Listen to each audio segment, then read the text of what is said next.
চলছে তুমুল যুদ্ধ। ভারতের হাতছাড়া হবে কি মণিপুর রাজ্য?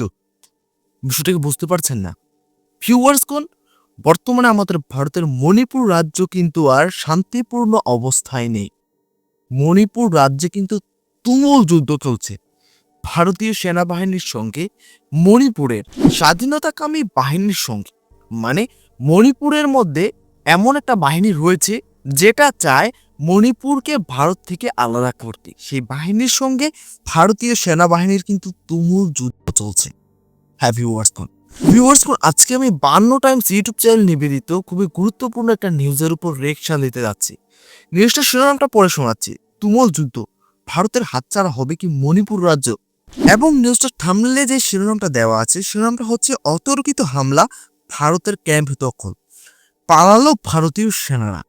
এখন কথা হচ্ছে আসলে কি ভারতের সেনাবাহিনী সেখান থেকে পালিয়ে এসেছে? যে সেনাবাহিনীর বড়াই আমাদের ভারত সরকার করে বাংলাদেশকে হুমকি দামকি দেয় যে 10 মিনিটে 5 মিনিটে দখল করে নেব, এটসেট্রা এটসেট্রা। আসলে কি হচ্ছে সেখানে এবং কি হতে যাচ্ছে ইন ডিটেলস ভিউয়ার্স বিস্তারিত সেটাই জানবো। ভিউয়ার্স কোন আমি রুবায়েত আছি আপনাদের সঙ্গে। Welcome to my YouTube channel show with Rubayet. তাহলে চলুন আপনাদের সঙ্গে একসঙ্গে মিলে সম্পূর্ণ নিউজটাকে দেখে আসি এবং বিস্তারিত বিষয়টাকে জেনে আসি। Let's gets start.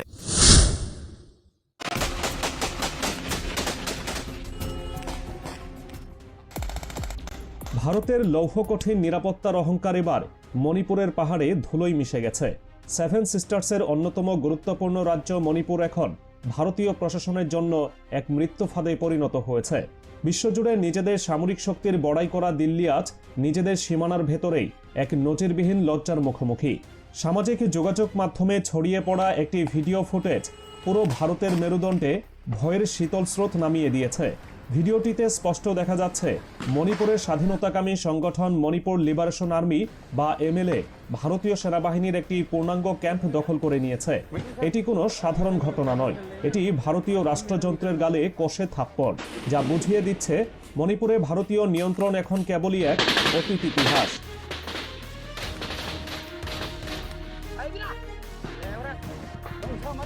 ঘটনার ভয়াবহতা এখানেই শেষ নয়। ভিডিও ফুটেজে আরও দেখা যাচ্ছে এমএলএর যোদ্ধাদের আচমকা এবং প্রচণ্ড আক্রমণের মুখে ভারতীয় জওয়ানরা ন্যূনতম প্রতিরোধ গড়ার সাহসটুকুও দেখাতে পারেনি।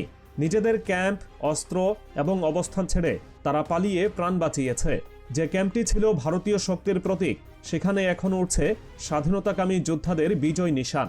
ভারতীয় সেনারা বর্তমানে ক্যাম্পের বাইরে অসহায়ভাবে অবস্থান করছে এবং বাইরে থেকে বাড়তি শক্তি বা রিইনফোর্সমেন্টের অপেক্ষায় প্রহর গুনছে। হাজার কোটি টাকা সামরিক বাজেট আর আধুনিক অস্ত্রের ঝনঝনানি মণিপুরের এই স্বাধীনতাকামী যোদ্ধাদের অদম্য সাহসের সামনে আজ পুরোপুরি অকার্যকর। এমএলএ যোদ্ধারা এখন সেই ঘাঁটির পূর্ণ নিয়ন্ত্রণে, যা প্রমাণ করে মণিপুরের মাটিতে ভারতীয় বাহিনীর পায়ের তলার মাটি সরে গেছে বহু আগেই।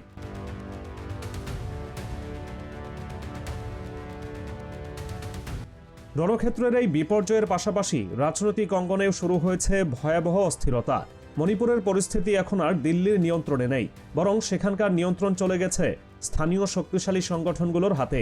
নৃতাত্ত্বিক জনগোষ্ঠী অধ্যুষিত পার্বত্য অঞ্চলগুলোতে ভারতীয় সংবিধানের কোনো অস্তিত্ব এখন আর খুঁজে পাওয়া যাচ্ছে না। এই উত্তপ্ত পরিস্থিতির মধ্যেই ইউনাইটেড কুকি লিবারেশন আর্মি নামের আরেকটি যোদ্ধা গোষ্ঠী এক ভয়ঙ্কর ঘোষণা দিয়েছে। তারা সরাসরি রাজ্যের 3 বিধায়ক বা এমএলএকে প্রাণনাশের হুমকি দিয়েছে।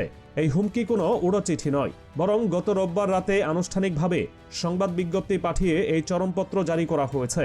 সোমবার সকালে এই বিবৃতি ছড়িয়ে পড়ার পর থেকে গোটা মণিপুর জুড়ে এক থমথমে পরিস্থিতি বিরাজ করছে। গাইস, একটা বিষয়ে হয়তো খেয়াল করলেই বুঝতে পারবেন, মানে যেখানে ভারতীয় সেনাবাহিনী কোনো কিছু করতে পারছে না, ঠিক আছে, কোনো ব্যবস্থা করতে পারছে না, তারা বাহিরের শক্তির আশায় বসে আছে যে আরো ফোর্স আসবে এবং তারা কিছু একটা করবে, মানে করার ট্রাই করবে, ঠিক আছে। তাহলে একবার ভাবুন সেখানকার যেই বাহিনী রয়েছে, মানে স্বাধীনতাকামী বাহিনী যারা চায় মণিপুরকে ভারত থেকে আলাদা করতে, ওরা কতটা স্ট্রং হয়ে এই যুদ্ধটা করছে ভারতীয় সেনাবাহিনীর সঙ্গে। জাস্ট ভাবলেই আপনি বিষয়টা বুঝতে পারবেন কি হতে যাচ্ছে। হ্যাঁ, ভবিষ্যতে কি হতে যাচ্ছে বুঝতে পারবেন। এখানে একটা কোনো সংগঠন নয়, ঠিক আছে, অনেকগুলি সংগঠন মিলে ওনারা কাজ করছে, ঠিক আছে? তাদের লক্ষ্য একটাই যে মণিপুরকে ভারতের কাছ থেকে আলাদা করতে হবে, এই হলো তাদের লক্ষ্য। তো যাই হোক ভিউয়ার্স, চলুন বাকি অংশটা দেখে আসি। देश लोग को आने के लिए बोल रहे इधर में। ইউনাইটেড কুকি লিবারেশন আর্মির এই বিবৃতিটি কেবল একটি হুমকি নয়, এটি ভারতীয় নির্বাচনী ব্যবস্থা এবং প্রশাসনিক কাঠামোর প্রতি এক চূড়ান্ত অনাস্থা প্রস্তাব। বিবৃতিতে ওই 3 বিধায়ককে আগামী 20 ফেব্রুয়ারির মধ্যে পদত্যাগ করার কঠোর আলটিমেটাম দেওয়া হয়েছে। স্বাধীনতাকামী সংগঠনটি তাদের ভাষায় স্পষ্ট জানিয়ে দিয়েছে, যদি নির্ধারিত সময়ের মধ্যে এই বিধায়করা পদত্যাগ না করেন তবে তাদের রাজ্য সরকারের সহযোগী এবং জনগণের শত্রু হিসেবে চিহ্নিত করা হবে। ভারতীয় প্রশাসন যেখানে তাদের নিজেদের জনপ্রতিনিধিদের নিরাপত্তা দিতে ব্যর্থ, সেখানে এই সংগঠনগুলো নিজস্ব বিচার ব্যবস্থা কার্যকর করার ঘোষণা দিচ্ছে। বিজ্ঞপ্তিতে বলা হয়েছে, নির্দেশ অমান্য করলে ওই 3 বিধায়কের বিরুদ্ধে কঠোরতম শাস্তি অর্থাৎ মৃত্যুদণ্ড পর্যন্ত কার্যকর করা হতে পারে।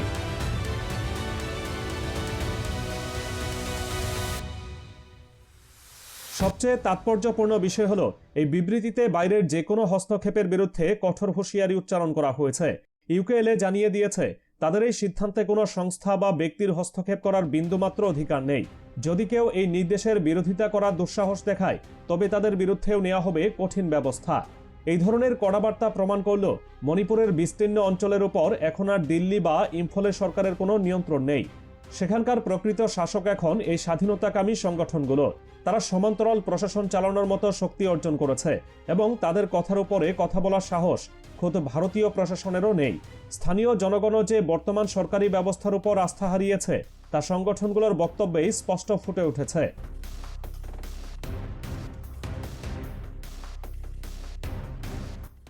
স্থানীয় স্বাধীনতাকামী সংগঠনগুলোর দাবি এখন আরও জোরালো এবং স্পষ্ট। তারা ঘোষণা করেছে, কুকিজো এবং সাধারণ জনগণ ভারতীয় সংবিধানের অধীনে মণিপুর রাজ্যের শাসন ব্যবস্থাকে পুরোপুরি প্রত্যাখ্যান করেছে। 2023 সালের আন্দোলনের পর থেকে যে আগুনের স্ফুলিঙ্গ তৈরি হয়েছিল তা এখন দাবানলে রূপ নিয়েছে। মণিপুর থেকে আলাদা হয়ে একটি স্বতন্ত্র রাজনৈতিক প্রশাসন গড়ার দাবি পুনর্ব্যক্ত করা হয়েছে। তারা চাইছে রাজ্যের মধ্যেই এমন এক আলাদা প্রশাসন ব্যবস্থা যা ভারতীয় সংবিধানের গতানুগতিক শৃঙ্খল থেকে মুক্ত থাকবে। দিল্লির মসনদে বসে থাকা শাসকরা এই দাবিকে যতই উপেক্ষা করার চেষ্টা করুক না কেন, মাঠের বাস্তবতা বলছে মণিপুর এখন ভারতের মানচিত্র থেকে মানসিকভাবে বিচ্ছিন্ন হয়ে গেছে।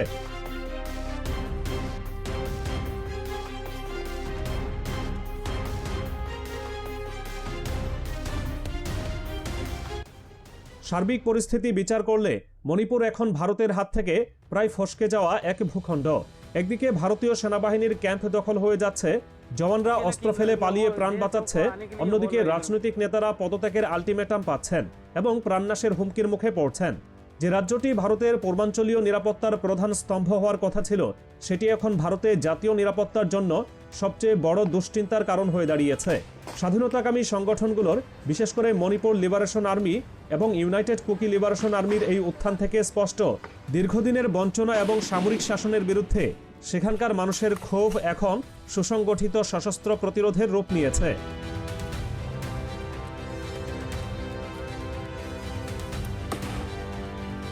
ভারতীয় স্বরাষ্ট্রমন্ত্রী এবং প্রধানমন্ত্রীর দপ্তর থেকে মণিপুর নিয়ে যতই শান্তি ফিরছে বলে দাবি করা হোক না কেন, বাস্তবতা হলো ইম্ফল উপত্যকা থেকে শুরু করে পাহাড়ি এলাকা কোথাও ভারতীয় রিটের কোনো কার্যকারিতা নেই। সেনা ক্যাম্প দখলের ভিডিওটি যদি সত্য হয় এবং এর প্রেক্ষিতে যদি ভারতীয় বাহিনী কোনো পাল্টা ব্যবস্থা নিতে ব্যর্থ হয়, তবে এটি হবে ভারতীয় সামরিক ইতিহাসের জন্য এক কালো অধ্যায়। বিশ্ববাসী দেখছে, বিশ্বের অন্যতম বৃহত্তম সেনাবাহিনীর দাবি করা ভারত তাদের নিজেদের ভূখণ্ডেই একটি ছোট রাজ্যের নিয়ন্ত্রণ ধরে রাখতে ব্যর্থ হচ্ছে। এমএলএ বা ইউকেএলএ এর মতো সংগঠনগুলো এখন আর শুধু বিচ্ছিন্নতাবাদী গোষ্ঠী নয়, তারা এখন একটি বিকল্প শক্তি হিসেবে আবির্ভূত হয়েছে, যারা ভারতীয় রাষ্ট্রযন্ত্রকে সরাসরি চ্যালেঞ্জ জানানোর সক্ষমতা রাখে।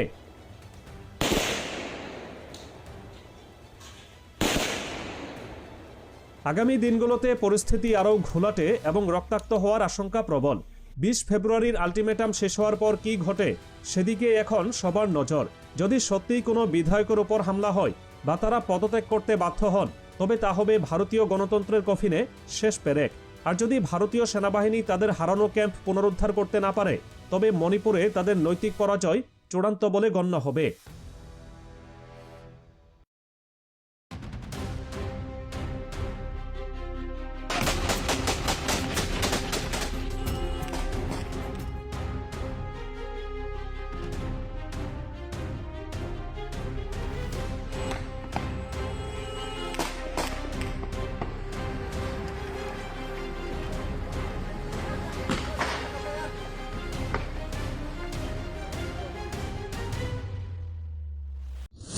ভিউয়ার্স কোন সম্পূর্ণ নিউজটা তো আপনারা দেখতেই পেলেন। আশা করি আপনারা বিস্তারিত সবকিছুই বুঝতে পেরেছেন এবং জানতে পেরেছেন। ভিউয়ার্স কোন এটা সত্যি বর্তমানে যে পরিস্থিতি চলছে সেটা মণিপুরের বাহিরে যে রাজ্যগুলো রয়েছে সেই রাজ্যের মানুষটা কিন্তু জানে না। হ্যাঁ, ঠিক আছে, কারণ ভারতীয় সরকার কিন্তু বলছে যে সেখানের অবস্থা ভালো অবস্থায় যাচ্ছে, এটা সেটা, কিন্তু বাস্তবে কি হচ্ছে, কি ঘটছে সেখানে, সেটা কিন্তু ভারতীয় সরকারের মুখ থেকে আপনি এখন জানতে পারবেন না। কারণ এটা যদি ইন্টারন্যাশনাল লেভেলে চলে যায় তাহলে আমাদের ভারতীয় বাহিনীর উপর কিন্তু নিন্দা আসবে, কথা উঠবে যে এত পাওয়ারফুল বাহিনী থাকা সত্ত্বেও, এত পাওয়ারফুল ফোর্স থাকা সত্ত্বেও কি হচ্ছে এগুলো, ছোট একটা রাজ্য কন্ট্রোল করতে পারছে না। তো ভিউয়ার্স কি বলবো আর। তো ভিউয়ার্স কোন একটা বিষয় আপনাদেরকে বলে রাখি, যেটা সত্যি বলতে আমার কাছে খুবই খারাপ লাগছে। ভারত বিশাল দেশ, তবে ভারতের অধিকাংশ অনেক রাজ্য রয়েছে যেখানকার মানুষের দিন যাপন অনেক কষ্টের হচ্ছে এবং অনেক কষ্টের মধ্য দিয়ে তারা তাদের সময়গুলোকে কাটায় এবং তাদের ভবিষ্যৎ নিয়েও তাদের অনেক সংখ্যা থাকে এবং তারা ভালোভাবে সবকিছুর ফেসিলিটিও পায় না।